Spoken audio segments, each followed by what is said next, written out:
സമ്മതിക്കില്ല. എല്ലാവരും അറിയണം. ഞാൻ അറിയിക്കും. അറിയിച്ചോളൂ. കുട്ടി പറഞ്ഞത് ശരിയാ. ഞാൻ എല്ലാവരും പറഞ്ഞു പറ്റിക്കുക. മനഃപൂർവ്വ. പിന്നെ ഞാൻ എന്താ പറയേണ്ടത്? ജയിലിൽ കിടക്കണമെന്നോ? സത്യം പറഞ്ഞ അവരുടെയൊക്കെ സന്തോഷം നശിപ്പിക്കണമായിരുന്നു ഞാൻ. വിശ്വസിക്കാം, എനിക്ക് വിശ്വസിക്കാം. ഈ കൈകൊണ്ട് ഞാൻ ആരും കൊന്നിട്ടില്ല.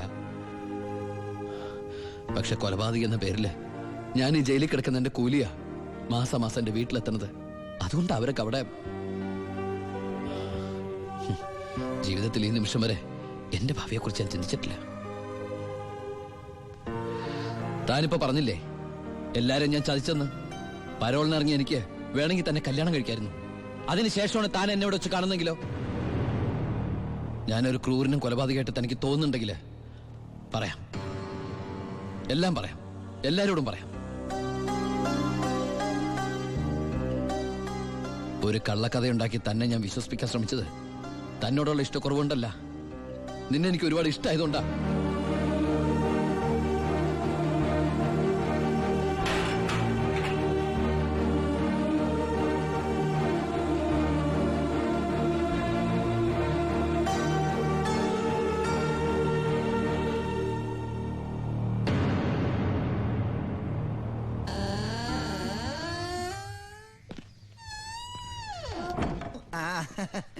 എടാ, എന്നെ നിന്റെ ഒപ്പം ഇറക്കി വിട്ടാ മതി. ഇവിടുത്തെ ഏമാനോട് കാല് പിടിച്ച് ഞാൻ പറഞ്ഞു, കേട്ടില്ല. ദേ ചവിട്ടി പുറത്താക്കി. ആരെ നീ നോക്കണത്? നമ്മുടെ ആൾക്കാരും കണ്ടില്ല. അവർക്കാർക്ക് ഇനി നിന്നെ വേണ്ടായിരിക്കും. നീ വിഷമിക്കണ്ട. അത്യാവശ്യം ദുബായ് സാധനങ്ങൾ വാങ്ങാനുള്ള കാശ് എന്റെ കയ്യിലുണ്ട്. പിന്നെ ഒരു ഡ്യൂട്ടി പെയ്ഡ് ഷോപ്പും ഞാൻ അടിച്ചു മാറ്റിയിട്ടുണ്ട്.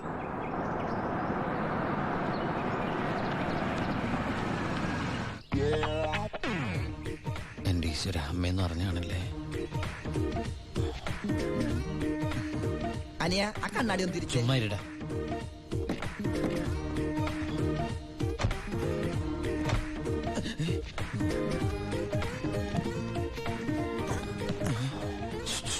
ഷൂവോ? ഷൂ അല്ല, ചെരുപ്പ്. അങ്ങോട്ട് നോക്കിയേ.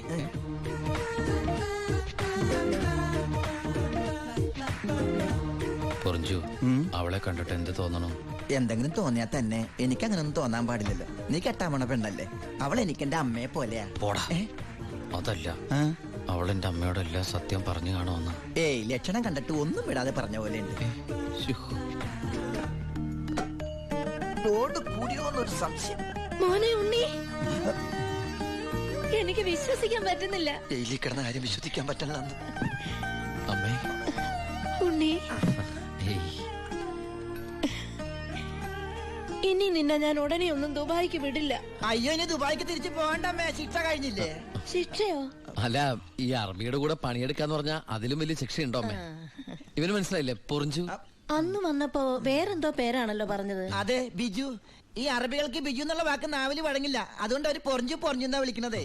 ഉദാഹരണത്തിന് സോഡേനെ അമ്മ സോഡാന്നല്ലേ പറയണത്. എനിക്ക് സോഡാന്ന് പറയാൻ അറിയാൻ പാടില്ല. ഞാൻ ഷോഡാന്നാ പറയണ. അതായത് മക്കളിരിക്കെ, അമ്മ ചായ കൊണ്ടുവരാം. അമ്മേ, അപ്പുറത്തെ വീട്ടിലെ കുട്ടി അമ്മയോടൊന്നും പറഞ്ഞില്ലല്ലേ? പറഞ്ഞു. കണ്ടോ, ഞാൻ പറഞ്ഞില്ലേ, പറയും. അമ്മേ, ഞാൻ നീ തിരിച്ചു വന്നാലുടൻ അവളെ കല്യാണം കഴിച്ചോളാമെന്ന് പറഞ്ഞ കാര്യവും ഞാൻ അറിഞ്ഞു. ഞാൻ അപ്പോഴേ പറഞ്ഞില്ലേ അവൾ അങ്ങനെ പറയൂന്ന്. അവളെന്താ അങ്ങനെ പറഞ്ഞേ? എടാ, അവള് നിന്റെ ട്രാക്കിലായെന്ന്. Hello hello hello. ഫ്ലൈറ്റ് യാത്രയൊക്കെ സുഖമായിരുന്നോ? ഫ്ലൈറ്റിൽ വന്നവർക്ക് സുഖമായിരുന്നു. നമ്മള് തമ്മിൽ ദുബായിൽ വെച്ച് കണ്ടുമുട്ടിയ വിവരമൊന്നും ഞാൻ അമ്മയോട് പറഞ്ഞിട്ടില്ല. ദുബായിലോ? എപ്പോ? ആ, അല്ല, അമ്മയോട് കുട്ടി വേറെന്തൊക്കെയോ പറഞ്ഞു എന്ന് അമ്മ പറഞ്ഞല്ലോ.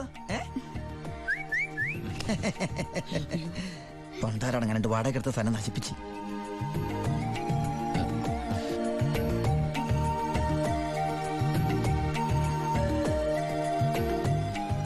അച്ഛനെ കണ്ടില്ലല്ലോ. അതിനിത് പള്ളിയല്ലല്ലോ. കുട്ടിയുടെ അച്ഛൻ വൈദ്യരെ കാണാൻ പോയിരിക്കാ. കുഴമ്പ് വാങ്ങാൻ പോയതായിരിക്കും. നിന്നെ ജയിലിലിട്ട് ഇടിച്ച ഇടി ഒരു എപ്പിസോഡ് പോലും വിടാതെ കുട്ടി കണ്ടതല്ലേ. ഒരു മിനിറ്റ്. ഒരൊറ്റ മിനിറ്റ്. എന്താണ് സീക്രട്ട് ആണാ? കണ്ടോ? അതെടുത്തേ. പെൺകുട്ടികളുടെ മുമ്പിൽ ആളാവരുത്.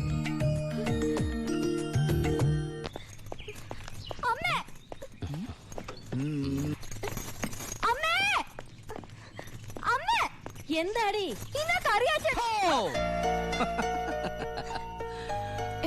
ഇപ്പൊ എത്തി. ആ എന്താടി ഏട്ടനെ കണ്ടിട്ട് പഴയ പോലത്തെ ഒരു സന്തോഷമില്ലാത്ത ഒന്നുമില്ല. എന്തിനാ മോളെ? നിന്റെ മുഖം കണ്ടാൽ എനിക്ക് അറിഞ്ഞൂടെ എന്താ പ്രശ്നം? ഏട്ടാ കറിയാച്ചൻ ഇന്ന് കോളേജിൽ വന്നിരുന്നു. കാശിന്റെ കാര്യം പറഞ്ഞു കുട്ടികളുടെ മുന്നിൽ വെച്ച് എന്നെ ഒരുപാട് ചീത്ത പറഞ്ഞു. അമ്മേ അമ്മേ, എന്താ മോനെ? ആ കറിയാച്ചൻ ഈ മാസത്തെ കാശ് കൊടുത്തില്ലേ? 6 മാസമായിട്ട് നീ കാശ് അയച്ചില്ലല്ലോ മോനെ.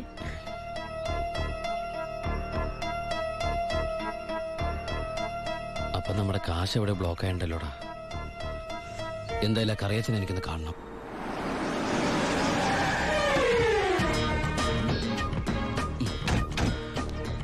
കറിയാച്ചനുണ്ടോടോ? ആരാ? എന്താ കാര്യം? വേണ്ട. അല്ലേ ആരാ? ദുബായിക്കാരൻ എപ്പോ എത്തി? വാ വാ ഇരിക്കേ.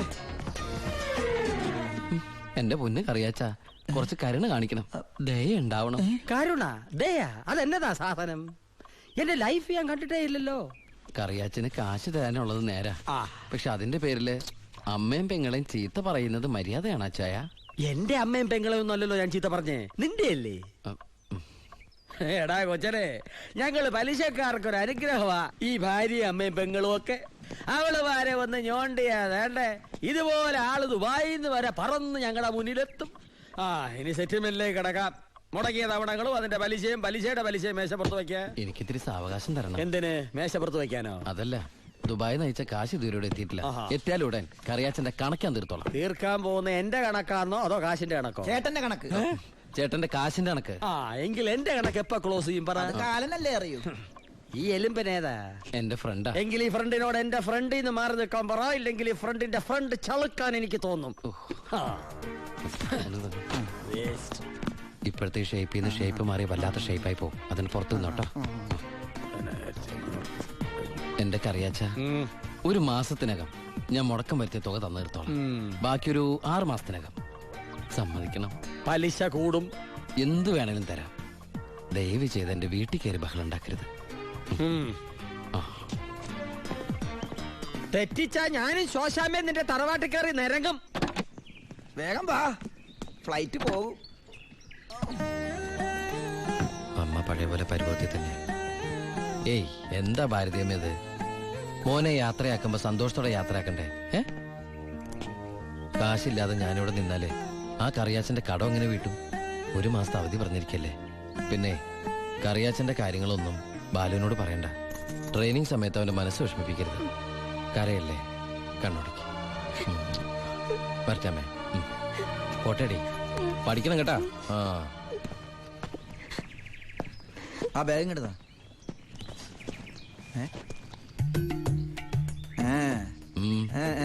എന്താ കണ്ടില്ല, യാത്ര പറഞ്ഞില്ല അല്ലേ? ആ ബാഗ് എടുത്തോണ്ട് അതേ വന്നല്ലോ. ഇങ്ങനെ കണ്ടിട്ട് എന്തിനാ? വരട്ടെ.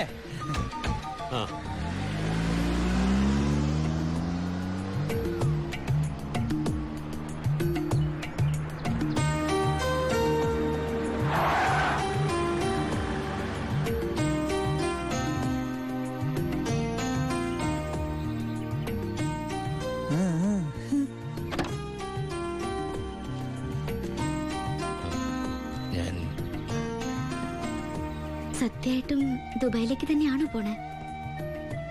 സത്യമായിട്ടും. ശരിക്കുള്ള ദുബായിലേക്ക്? അതെ. താങ്ക്സ്. ആരോടൊന്നും പറയാത്തതിന്.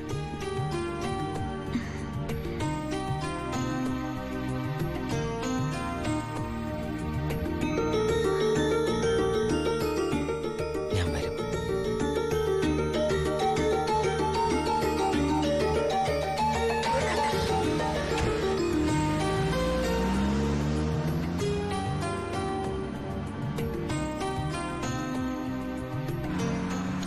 അപ്പൊ എന്റെ റോള് കഴിഞ്ഞല്ലേ? അതെന്താ? നീ ഇപ്പൊ ശരിക്കും ദുബായി പോവില്ലേ? ഞാൻ എയർപോർട്ടിൽ വന്ന് ടാറ്റ പറഞ്ഞ് യാത്ര അയക്കാനല്ലേ കൂടെ വരണത്? നീ വരുന്നുണ്ടോ ദുബായിക്ക്? എനിക്കതിന് പാസ്പോർട്ടും വിസ ഒന്നും ഇല്ലല്ലോ. ഈ ദുബായി പോകാൻ പാസ്പോർട്ടിന്റെ വിസയുടെ ഒന്നും ആവശ്യമില്ലേ. വെറും ചങ്കൂറ്റം മാത്രം മതി. ചങ്കൂറ്റോ? അതേത് ദുബായി? വാളയാർ.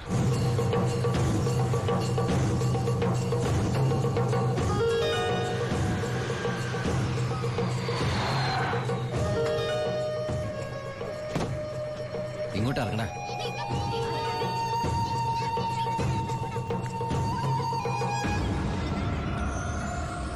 ആ കാണുന്ന വീടാ.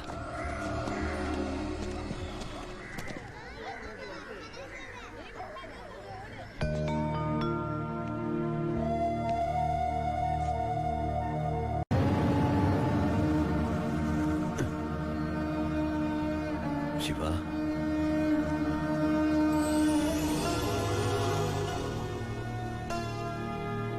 ഒക്കെ പോയടാ.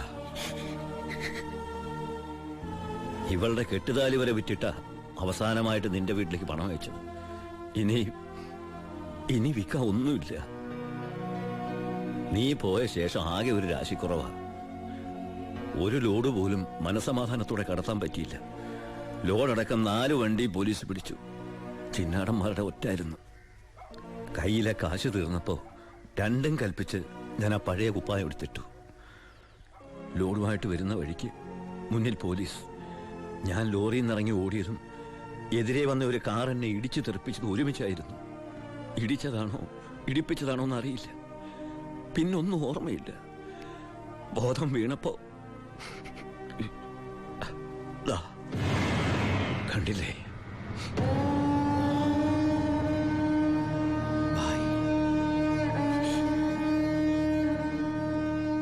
ചികിത്സയ്ക്ക് ലക്ഷങ്ങളായി.